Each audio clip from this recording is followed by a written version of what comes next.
Hello,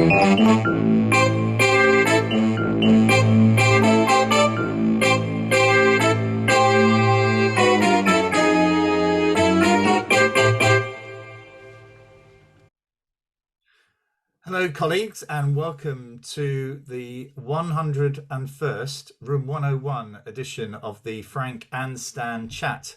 And I'm delighted to say that we have a couple of guests with us today. I'd like to say good morning, James. Good morning, Andy. Good morning. Hello. How are you doing?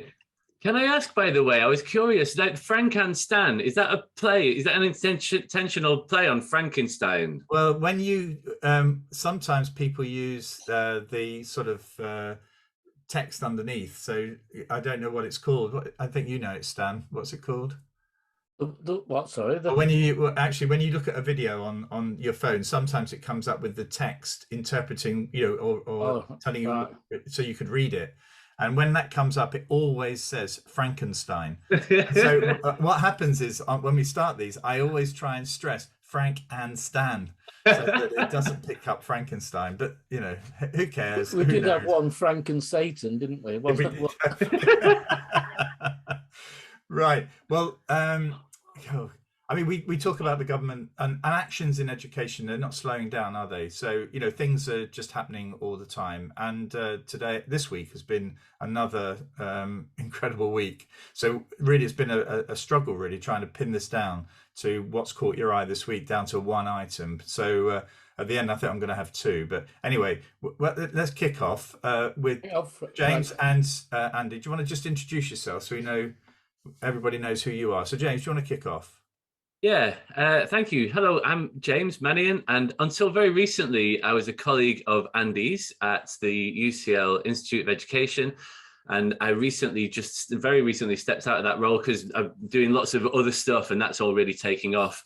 And so I'm the director of an organization called Rethinking Education, which is partly a sort of a consultancy thing. And I do lots of work with schools and other organizations. And it's also sort of, he's trying to rethink education. So I'm also the host of a podcast of the same name, a much longer form podcast than your one.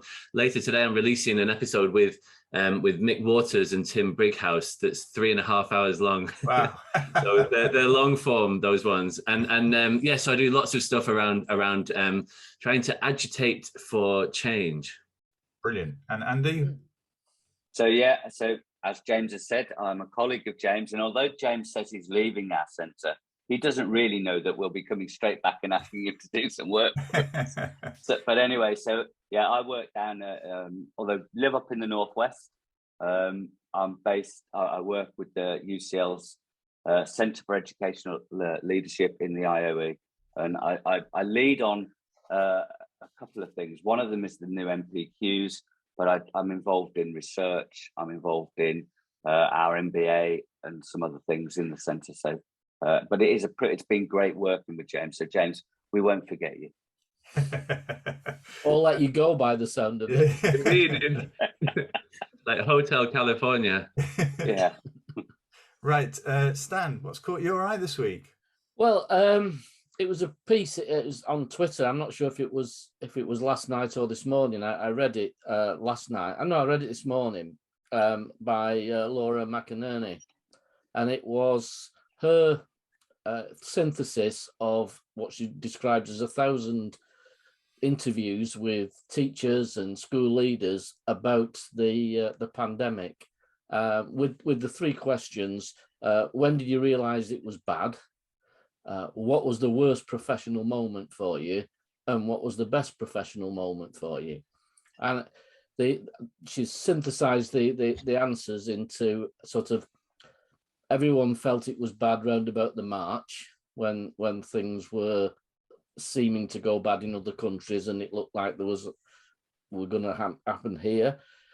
Worst moment was several, but quite a lot were having to send the children home and say schools closed. Yeah, so she was saying that some head teachers actually found that very emotional. Yeah, and announcing the death of colleagues, etc. Yeah. And also high on the list was the number of DFE interventions, let's say, instructions, guidance that came out usually on a Friday or a Sunday when it was least helpful. And a lot of it was changed the following day. So that, and the anger about, particularly around that end of December, early January, when schools were forced to stay open when they knew, and schools closed, I think, on the second day back in January. I think also there was the issue around the guidance initially didn't actually tell you what had changed.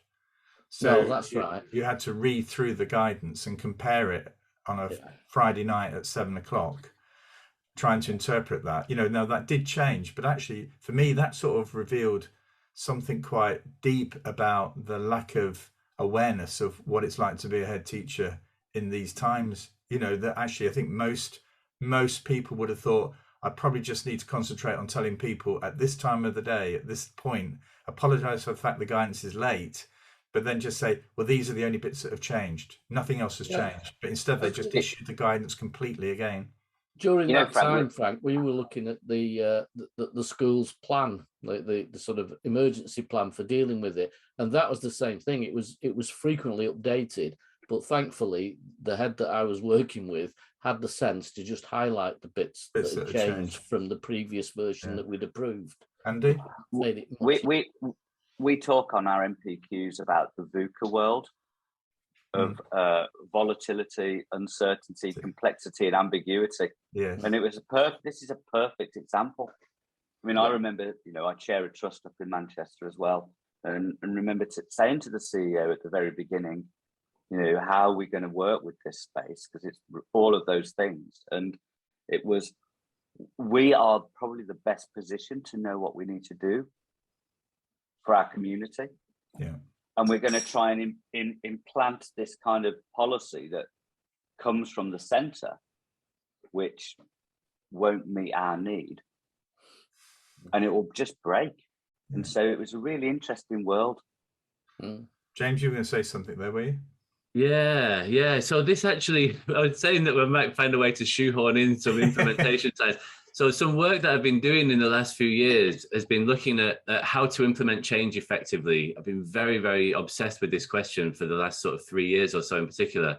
And some of the work that I've done with Andy and colleagues at the IOE has been to work on a thing called a vertical slice team, right? And so this is an idea that comes from health, so that where you take a cross section through the organization, you get representatives of different types of people, different stakeholder groups, if you like, sitting around the decision-making table. And so in education, in the schools that I've been working with, you put a vertical slice team together. It includes some senior leaders, middle leaders, early career teachers, the Senko, kids, parents, whoever. Everybody who's got some valid perspective on whatever the problem is that you're trying to solve. And you go through a process of working with that team of people to write and then execute a really detailed implementation plan, often over like a 3 to 5 year period.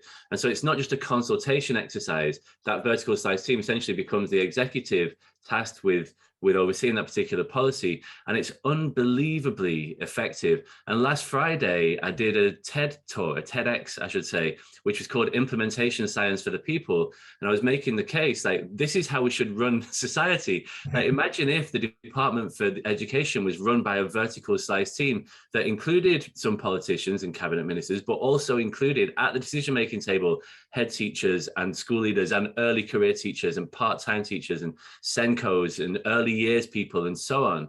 You would get such better decision making, I think, if you had that. It just seems like it's a really obvious way to go, and it's never been tried. Amazingly, that we've had citizens juries, but that's essentially another consultation exercise. We've never tried to have this like really true representative people-powered politics. That was proposed when, I think it was when Every Child Matters came out, that schools should create that slice through the organisation in order to decide how the school was going to respond to the legislation around Every Child Matters. For me, that approach, and just say that approach might have prevented the chief inspector saying that inspection was not the cause for there being a leadership crisis in our schools.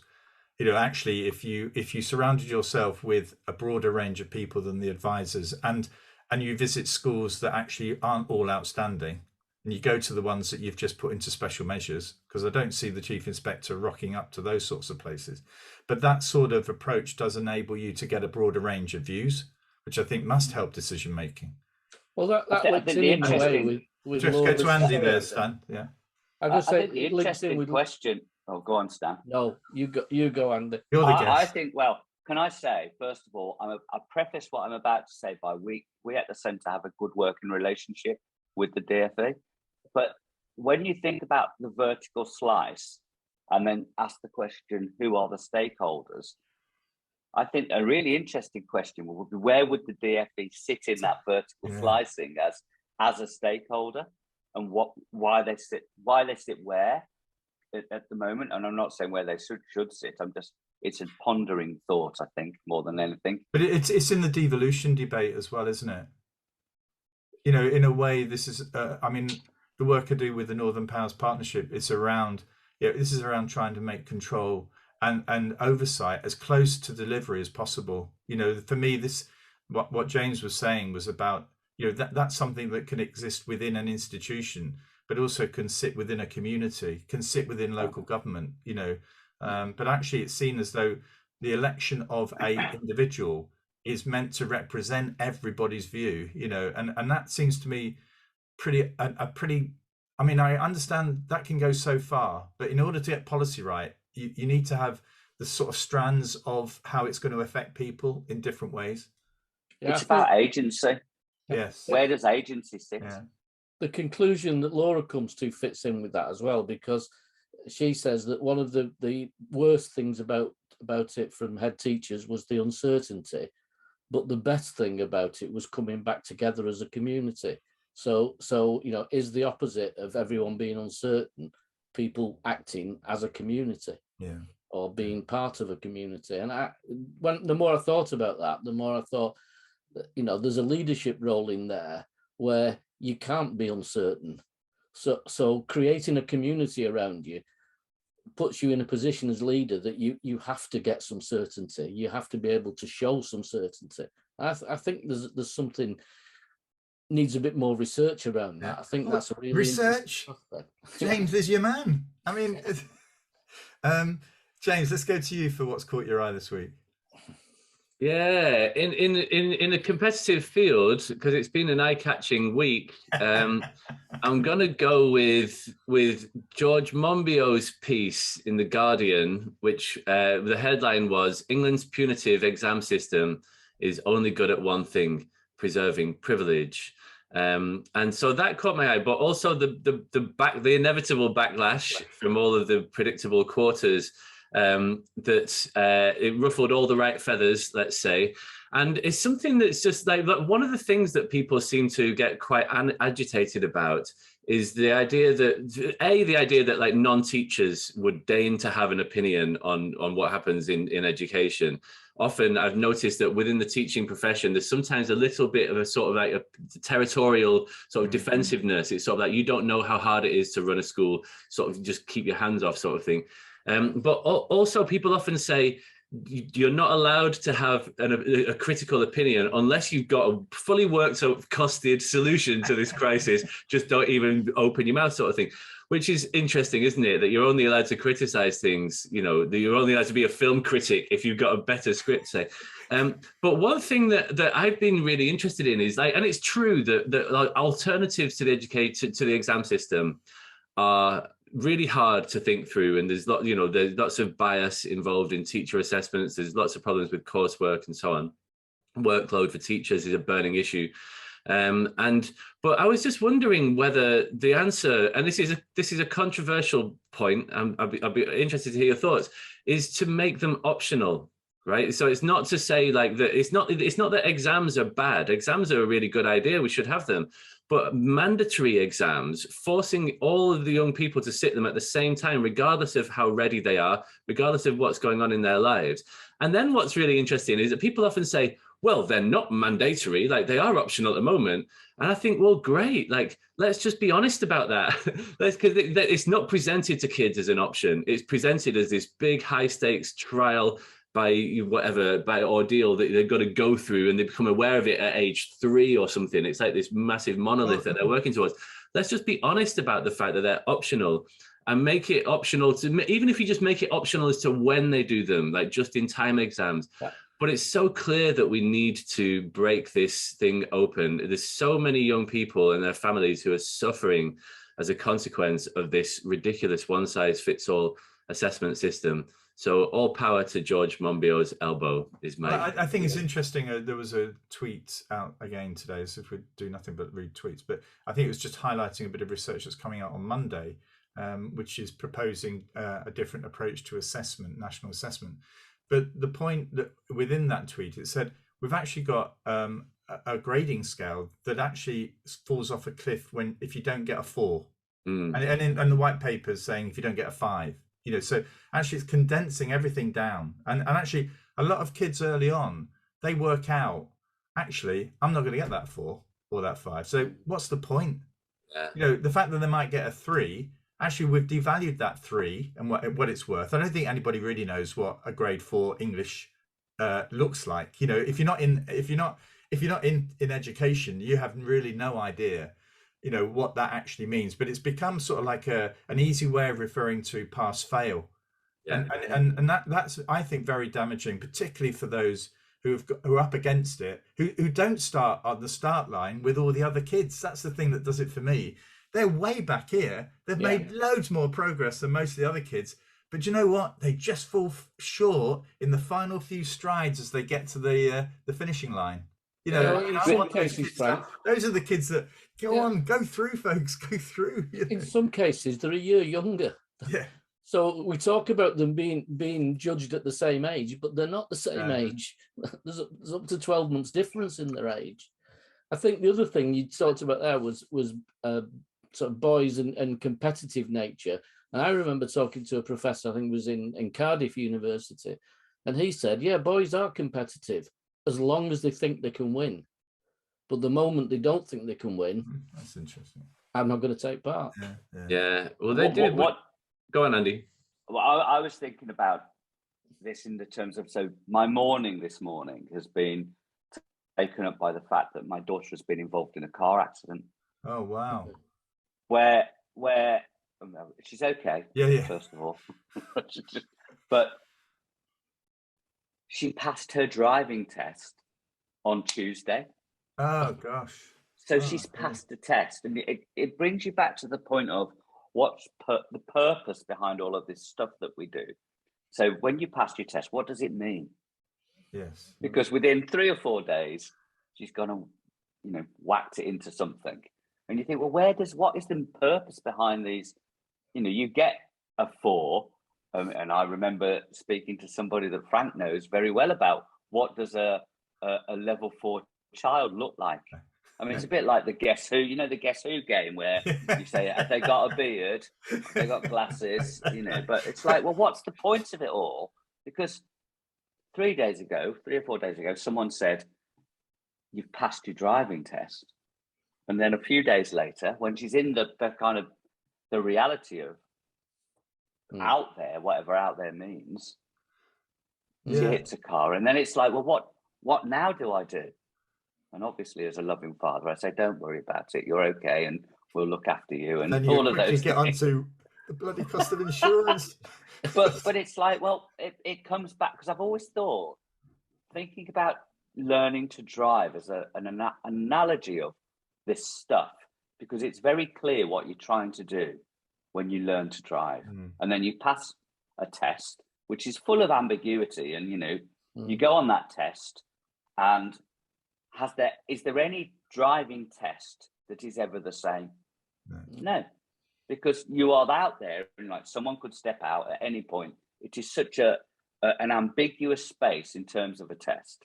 But then someone has to make a decision about, you've passed the test, but what does that mean? And then, once you pass the test, you enter into this world of insurance, because the world of insurance is, because the test might not make you a perfect driver.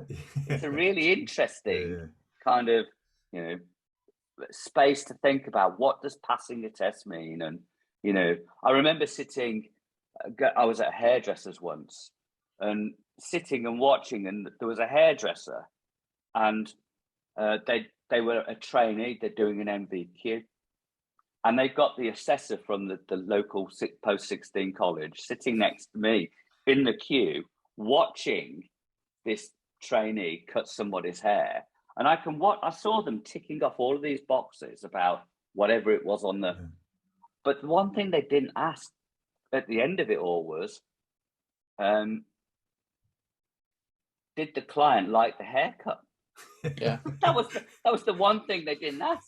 I found it fascinating thinking about assessment and all of this stuff. It's an interesting space. Yeah. Well, Andy, what's caught your eye? Well, I think it links to the things that have been talked about before, because I was doing some kind of support work for some of our colleagues in Manchester from the centre that are delivering our MPQs.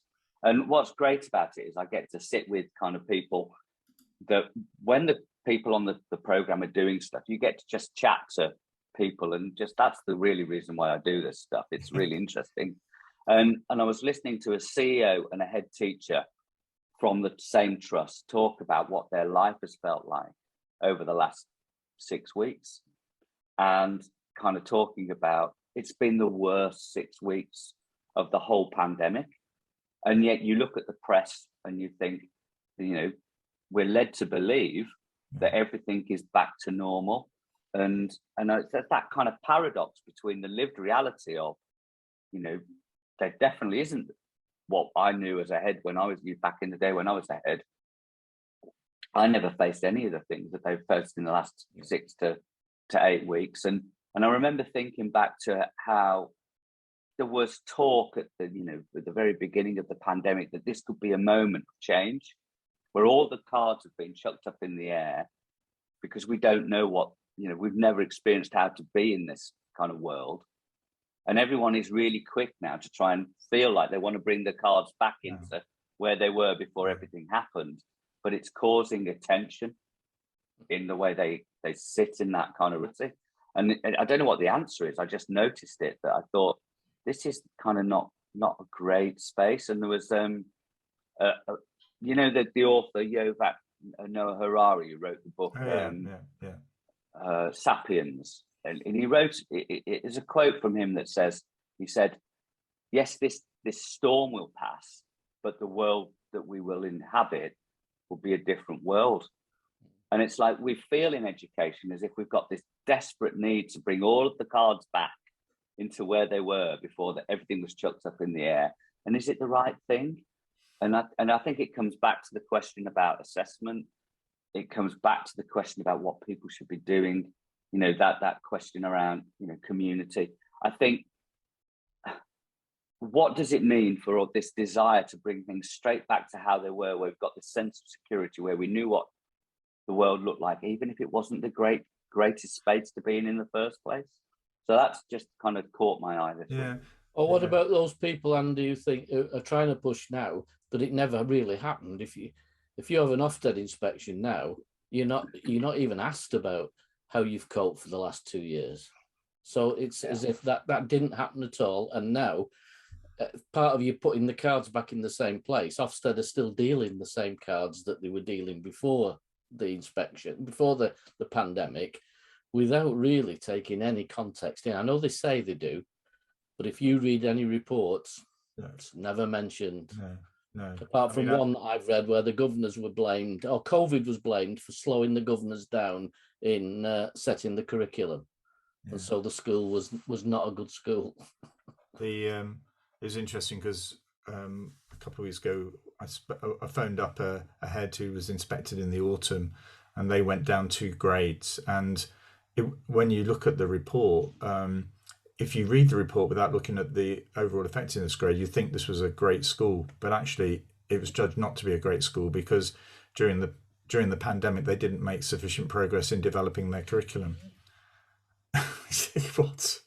And actually didn't reference the pandemic at all. So actually the point that's caught my eye, there's 2 things really. Well, 3 now. the chief inspector's comments about the fact that inspection does not have any impact, or has not a discernible impact on, senior leaders thinking, oh, stuff it, I'm just going to do something else.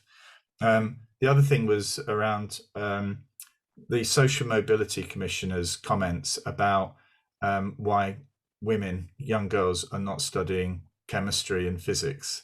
I thought was shocking because I'm involved with Innovate Her, and two women who set up this not-for-profit organisation to try and get more women into digital businesses, and actually they are succeeding, but actually this knocks us back. And in a way, I think I felt as though one of the things that I think I got from my time with Ofsted was the opportunity to go and see a range of schools. And some of those visits I can't recall at all. I often see something. Oh, I think I've been to Newark. Why did I go to Newark? Well, I don't know, but I was in Newark to visit a school. I couldn't tell you what it was. But all of this sort of stuff, it does flow over you. You do take little bits, and actually that comes together in terms of my sort of view on things. And I think when you've got the Social Mobility Commissioner, who's been the head teacher of one free school in North London, that for me is probably the fundamental weakness in the appointment. There's nothing wrong with her as an individual. That's her view, but it's not based upon enough breadth of experience for it to actually sort of draw people in to be convinced. And that's why I'm sure I would have said stuff like that she came out with, perhaps in my first year of headship. That's the sort of thing you might do. So for me, that's a deep worry, because in the North we have many disadvantaged communities, or poor communities is the way to describe it, and we need somebody who understands that really well to force politicians to make the right decision, to put pressure on them. The other thing, just to finish it off with a positive, is today is a red letter day because it's the release day of Reina Del Cid's new album called Candy Apple Red. And before we came on, I listened to that, and I'll be listening to it for the rest of the day. It's an amazing album. And for somebody who likes guitar playing, there is a woman who plays lead guitar in that band called Tony Lindgren, a woman who is an amazing guitarist and doesn't want to play over the singer, just wants to be there. So it's an amazing album. So I'd recommend that. So, just on your first point, Frank, I thought the most telling part of that interview with the select committee was right at the end, where she said, well, I don't know. I'm not an expert. You are there as an expert. Go on, James. You must have something to say about that. It was just when she said, it's amazing that you would say, oh, I'm not an expert. I just research generally says that girls don't like physics. I don't know, but I would bet my house on the fact that the research that she's done is that she saw a Jordan Peterson video on YouTube. Yeah. I'm almost certain that that's what that will be based on. And it's just, it's absolutely remarkable. And I agree, it's almost like it's not her fault. She's been promoted to a position that's clearly beyond her competence. And it's, I'm sure that they turned her head and she was honored to be asked to do that. And she's a very, very good head teacher. She's very good at one thing, but it's a classic transfer argument. Like the traditionalists are always saying this, just like there's that famous paper, could Steven Spielberg manage the Yankees? The answer is no. He's really, really good at directing movies, but they're not transferable skills. And like you say, you shouldn't have a social mobility czar. This is such a ludicrous idea. You should have a vertical slice team of people, right? It's just so obvious the direction that we need to go in, and we default to top-down change all the time. It's just a small number of people at the top who are making bad decisions, largely because of groupthink on behalf of everybody else, and then they don't stay in post for long either, do they? There'll be another one along in 2 years. The average cabinet minister in this country is in post for 1.3 years, and then the next one comes along, and the next one comes along, and it's just this endless revolving door of change initiatives that don't land, and it's just so wearying. We need systemic change in the way that we are governed. It's clearly that we're just we're really laboring under, and I know that this is episode 101, isn't it? It is. So if we're going to put something in room 101, go on then, James. I think you're creating a new section of our program. So we're going to do room 101. who do we want to put into room 101? So go on then, James. It's not who, it is what? The phenomenon of promoting people to a level that's wildly beyond their evident competence. That's what needs to stop. And there's so much of it around, my goodness, a brief survey of the current crop of politicians. This is not the best that we can do. Like, we really need to get on top of getting the right people in the right places. And that's sort of what Dominic Cummings was talking about. But his solution is just more groupthink. He just wants to put all of his very smart tech friends in charge of things. And he's very, very smart. You want to have very smart people in the room when you're making decisions. Excuse me. But you also need people looking at it through fresh eyes, and people who are prepared to ask the stupid question. So when people say, "Can I ask a stupid question?" what they often really mean is it just me, or is this a terrible idea? And that's what we need. You need to have that level of honesty and transparency around the decision-making table and deliberation. And that is not happening currently. And we're all suffering from it. What, Andy, have you got a Room 101 nomination? Putting you on the spot now. Well, I think it's the notion that we can control things with the outcome that we think we want. And I think we live in a world, and, I remember when I was ahead, we got a certain, I'm coming back to the Ofsted conversation.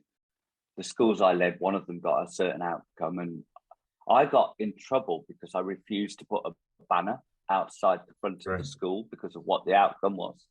And it was like, and then, the LA come round a couple of months later and said, we're doing a piece of research on like certain types of school, and we want to know how they got that outcome. And I said, look, it's all chance. It's nothing to do with me. It's all fluke. But notion that the world of education, for example, is something that we can control with real perceived, like there's a certain set of inputs, and then there's some stuff we can do, and we get these outputs. And I just think that's what I would want to put into Room 101. That is not what I think the world of education actually is about. Yeah, I had a similar argument with my governors when we were given an accolade. And when I said, look, next year we could be the bottom of the pile, and they'd said, then it's a good time to celebrate it then if we get it. I ruined my own argument. What about you, Stan? Have you got something for Room 101? Yeah, I'd go for the grades in inspection reports. I'd say inspections should just be a narrative about what it's like to be a child in that school. And stop the you are this type of school, you are that type of school. Yeah. Can I just quickly come in there? In this podcast that's coming out later with Tim Brighouse and Mick Waters, they I don't know if you've read their book. Their recent book is absolutely phenomenal. Have you got it there? About our schools. It's a doorstop of a book, but it's such a brilliant one. But I have to say, it's very easy to. It's not written. I don't mean this to be critical, but it's not written as an academic paper. So it is written in very much straightforward language. Absolutely, and they don't hold back. But just one really remarkable thing of many in that book was the interview that they did. So they interviewed every Secretary of State for the last 40 years. All the alive ones anyway, and lots of over 100 people in total. And their interview with Sir Michael Wilshaw was revealing, because they asked him, why is it that the Ofsted grades correlate so strongly with prior attainment? And he said quite openly that they have to base it on that, because they can't trust the inspectors to come up with a reliable grade otherwise. He literally said that. It's in print, and he had the opportunity to retract it, and he didn't. So there it is, folks. There it is.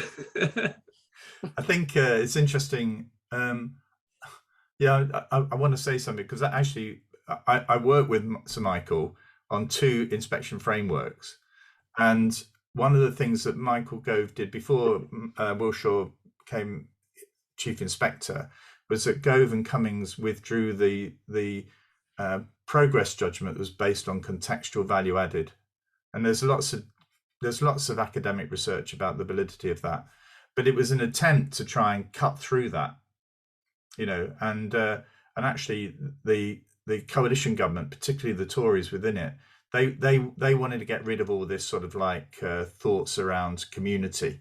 They wanted that every child matters out. They wanted everybody to have their sort of the highest expectations, that every single community, every single school could reach this sort of nirvana, but actually the reality of it is, that we have inherent sort of social disadvantage from the minute a child is even conceived, and whatever we do within society, we're not able to address that in a way that other countries are able to do, and at the way that's again a political argument, isn't it? But at the end of the day, Wiltshire was governed by that sole thing meant that he had a system that was always going to deliver, according to the progress measures that were in favour at the time.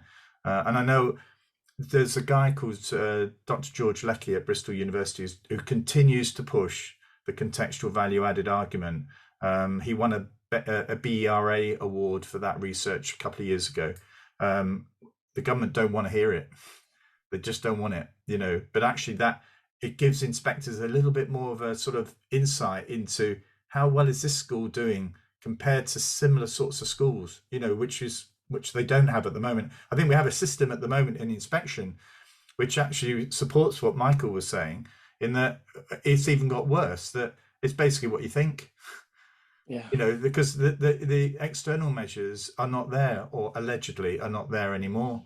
And so inspectors go in with this sense of, well, why isn't it not nirvana? Well, it's not nirvana because of this, and this. The stuff that you don't report about, you don't investigate, you don't talk about, those are the things that are preventing progress. Those are the things that are preventing children from achieving. But you just want it to be about the teacher, the classroom. So what are those hidden voices? Well, those hidden voices are probably the voices within the community, aren't they? They're the voices of the children, the teaching assistant, the cook, the local employer. Those are voices that you don't get now within inspection. You don't get that broader sense of people understanding the community that they're inspecting. And I think for me, I know Stan and I are big advocates of self-evaluation, of schools telling people these are the issues that we're currently dealing with, and if you take away that overall effectiveness grade, you can open up that conversation so that inspectors can actually assist. Because thinking about my experience of visiting hundreds and hundreds of schools in my, I don't know, was it 17 years of inspection?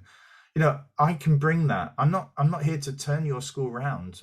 I can steer you, like we all do in the work we do, and pose those sorts of questions that enable leaders to think slightly differently. And I think that's what I can bring. And I think that's what I think schools need. And they need people who really do, going back to the point Andy was making, really, you do need people that understand their own community. And heads need to prove to inspectors that they do understand that. At the moment, it feels as though people from outside the community trying to convince people that they know what it's like to teach around here, when I'm not convinced anybody really knows what that's like, because the schools are so different. And so we need a system that enables schools to feel confident in opening up to people in a professional manner, to engage in a professional dialogue to improve the school. And if you take the judgment away and you take some of that reporting restrictions away, requirements away, you get to a place where I think, actually, this feels really supportive and helpful.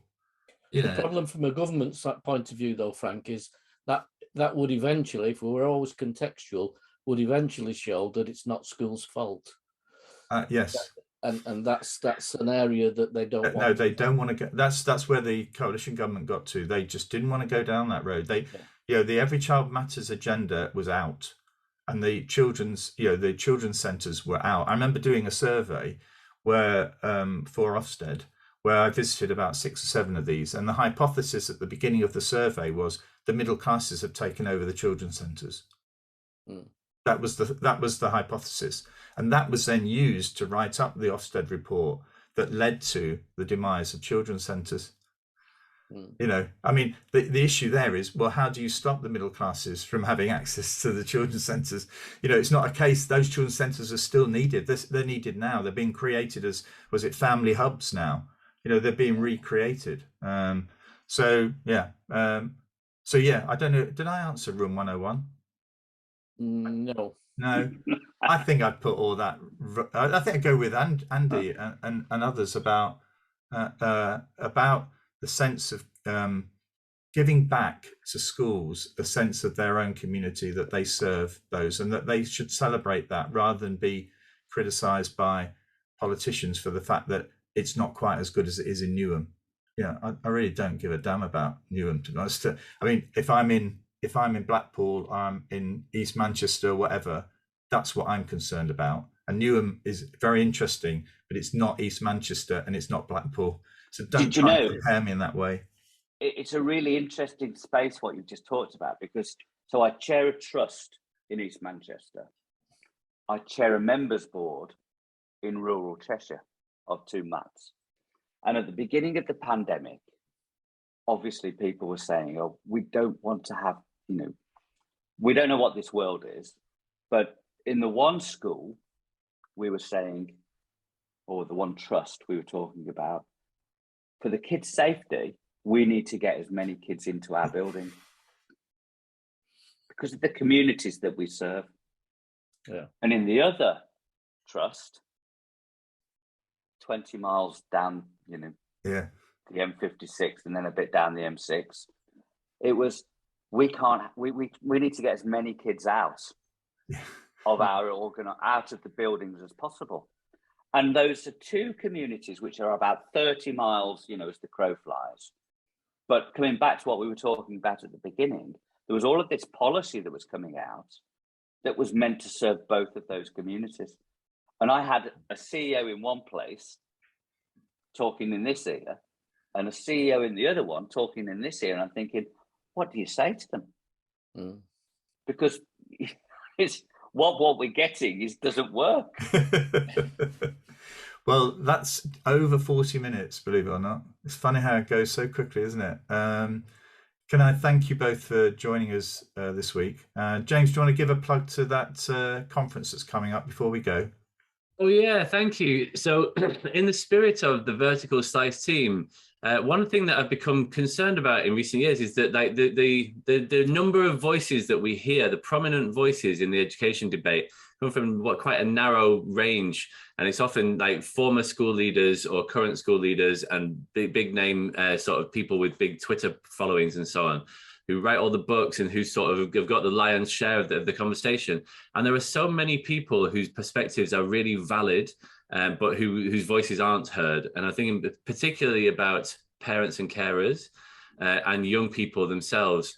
And so later this year, we're like off the back of the podcast, there's this community that's grown up alongside it. It's like 500 strong and growing by the day, like a global community. It's called the Rethinking Education Mighty Network, which is free to join. And it's lovely. It's a very life-affirming thing.